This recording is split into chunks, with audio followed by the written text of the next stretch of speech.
Welcome aboard Dallas's brand new commuter train that barely goes to Dallas, which opened just this past Saturday. This is the DART Silver Line, a 26-mile diesel commuter rail service from Dallas-Fort Worth International Airport across the northern Dallas suburbs to Plano. It's a bold step for an agency whose rail system has, up until now, radiated off of downtown, and a fresh new transit option for a region largely built around the automobile. We'll be riding the first eastbound train from DFW Airport to Shiloh Road Station in Plano. But does this orbital route serve places people want to go? What's it like on board? And will it thrive without a downtown Dallas connection? The only way to find out is to go for a ride. We begin at Dallas-Fort Worth International Airport. And we begin here at the Skylink station here at Terminal B, where my wife is joining me. It's been a long time. I know you miss me. From the nearest Skylink stop, it's an 8.5-minute walk out to Terminal B station, where signage already points riders to the new Silver Line. This station has 2 tracks, and already serves TexRail trains to Fort Worth, which I wrote in a previous video. Since today, October 25th, 2025, is the first day of service on the Silver Line, DART representatives are setting up a DJ booth and swag table to celebrate. Indeed, celebrations are occurring at every single station, and we'll get to experience a few of them soon. So, quick swag review. I got a poster and a nice silvery tube. They have these cool little pins with the Silver Line S. They have lens wipes with the entire DART map, now including the Silver Line. A few TexRail trains come and go, and more people show up to ride the Silver Line. There's a lot of die-hard rail enthusiasts as usual, but also quite a few members of the community representing a wide range of demographics. Now quickly, before the train arrives, here's a bit of background. Dallas Area Rapid Transit, or DART to its friends, operates a 4-line light rail system all over Greater Dallas. Light rail lines currently serve DFW, Carrollton, and Plano, but to get between these places by rail, you'd have to go into Dallas and back out again. So that's where the Silver Line comes in. And here comes our train now, a Stadler Flirt very similar to the ones on TexRail.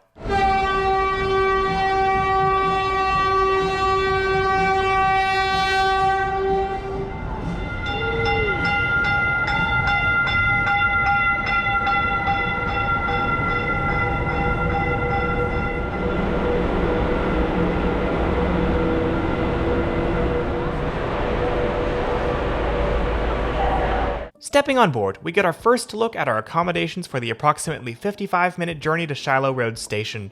The train is mixed high and low floor, with a section in the middle containing the unit's diesel engine. Seats are somewhat cushy, with some having seat-back tray tables and others facing each other, sometimes across a table.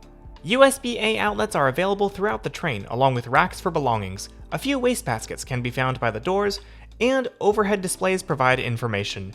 ADA priority seating is available, along with a generous parking space for 1 bike and a bunch of foldy seats across from it. So it is worth noting, and I really like this, that there's a couple of different kinds of priority seating on this train. Obviously that's ADA mandated, but they were creative with it. We have priority seating over here, where, as you can see from the iconography, it's people with walkers, people with canes, and there's a special seat right here, right next to the doors, a couple of seats right here, and then over here we have wheelchair seating. So it's got the foldy uppy seats and reserved seating for wheelchairs. The line's map denotes stations, connections, and municipalities, which I think is a cool level of detail. Overall, when it comes to amenities, I feel like other commuter rail systems can learn a thing or two from DART, although, notably unlike the similar TexRail, these trains do not have onboard bathrooms. We're going. Yay!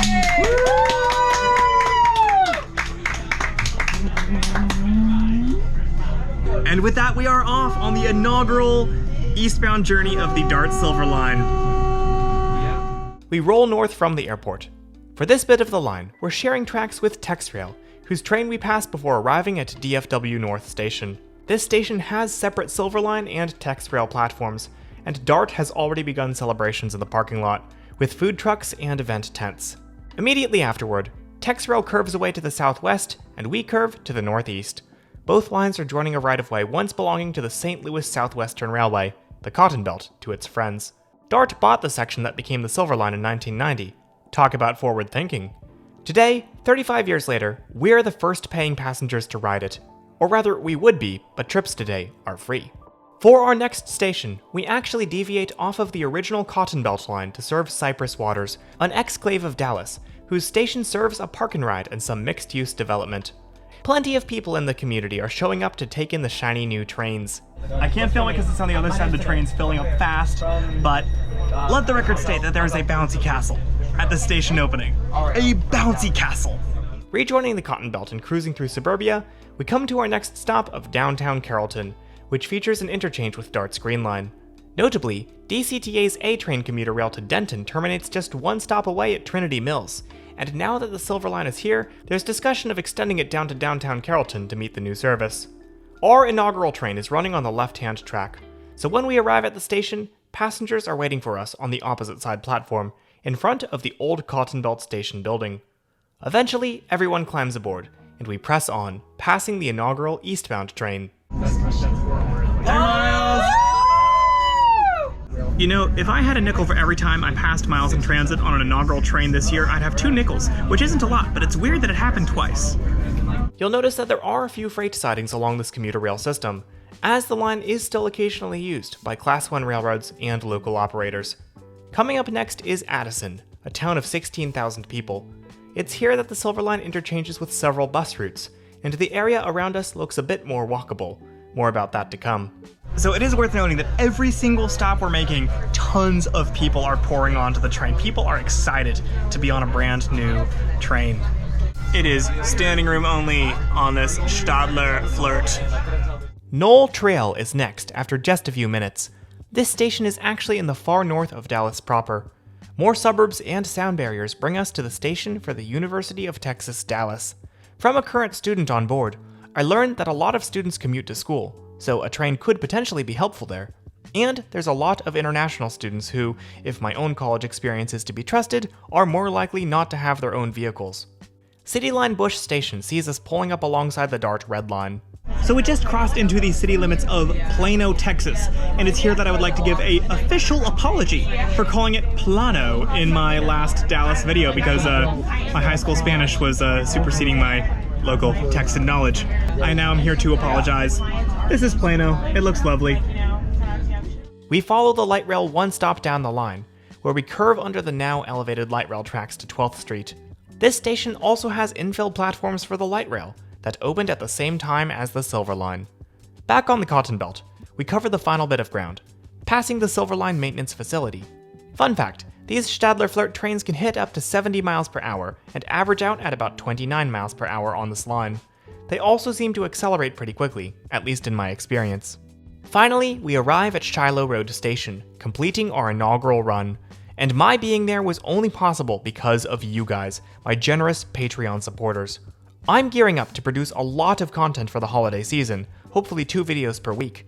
So as of right now, there's 3 different videos on my Patreon that you can have early access to if you join. So a lot of people are staying on the train, just going back to DFW, so it was actually a bit of a crunch getting off the train, because a lot of people are not getting off here. All westbound trains are on track 2. They've been saying this every couple of minutes.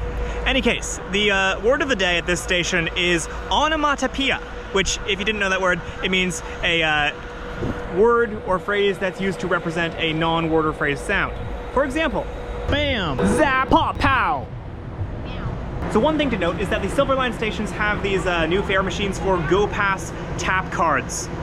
They look like this, and I would show you what they look like, but rides are free today, so... But they do have these fare validators as well. The fences are full of onomatopoeias as well. Also, I gotta say, the constant beeping of the doors All eastbound trains are on track 1. do get a little repetitive trains are on track as 2. you're hanging out here. Shiloh Road Station features a 672-space parking lot, as well as more food trucks and balloons in celebration of the station opening. The station itself also has a few benches and waste baskets. It's also worth noting from an accessibility perspective that the Stadler Flirts have a little gap filler here that's just naturally there to make getting a wheelchair or a stroller onto the train a bit easier. I do wish that the announcement said when the train was departing, because right now it's just saying what track it's going to be on, but not what time it's going to depart. We also notably do not have a indicator as to when the train departs on the screen here.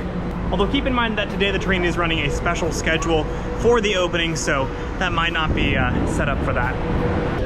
I also really appreciate the interior design on this train because after all, every silver lining's got a touch of gray. And as usual, I am holding on to the pole and my wife is holding on to me. Except I'm not holding on to the pole, so if this train breaks suddenly, we're toast. Okay, so thing I do not like about these trains, I like almost everything about them, but thing I do not like, and I think DJ Pizzik will agree with me here, I do not like these bike hooks where you can mount your bike vertically, mainly because they are directly above the wheelchair seating area. And so if there is someone who has a bike there, someone comes on with a wheelchair, there's not going to be a lot of places for them to go. They might have to go to a different part of the train, which is really not good universal design, I don't think. Now arriving, 12th Street Silver Line Station. So this is like several trains into the schedule, and we still have like huge crowds getting on the train here at, oh, there's music too. 12th Street Silver Line Station. That station. This is the Silver Line. What's keeping me alive is knowing that I'm gonna get barbecues after this. On the ride back, we pass Texas Instruments, whom I haven't thought about since sophomore year physics class.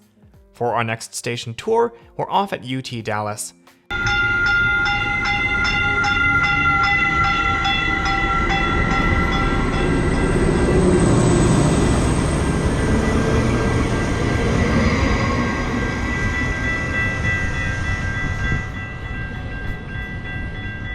The design of this station is pretty much identical to that of Shiloh Road, and the station map is pretty great. We've got 1, 2, 3, 4, 5 bus bays over here. Got a couple of different fare vending machines. Honestly, this is a really good map. It shows me, you know, everything I need to know in a very, very intuitive way. I really like it. Props to Dart for doing this. Okay, it is worth noting that there are 5 bus bays, but there is only 1 regular bus service. There is a dedicated bay for paratransit, which is really cool. We have 2 bays for future use and a dedicated bay for a rail shuttle. Okay, so apparently the bouncy castle says kids zone. Dart, next opening, have an adult bouncy castle. I will fly here just to bounce on it. Trains are on track 1.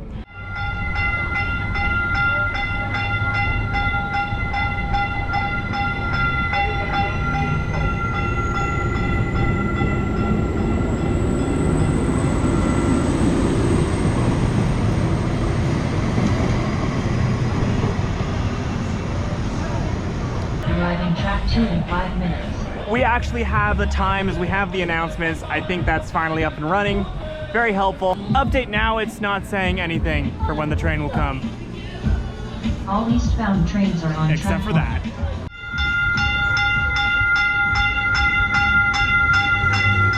Once again, we're back on the train, heading towards Addison. All right, we're off at Addison.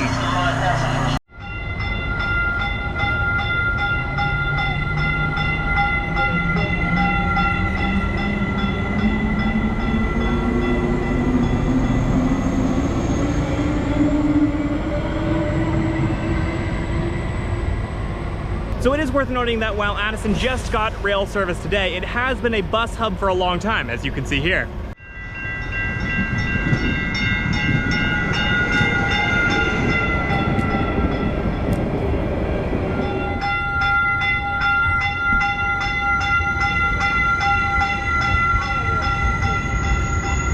All eastbound trains are on track 1. From first impressions, Addison appears to be a very walkable area along the line, with a pleasant park and commercial area.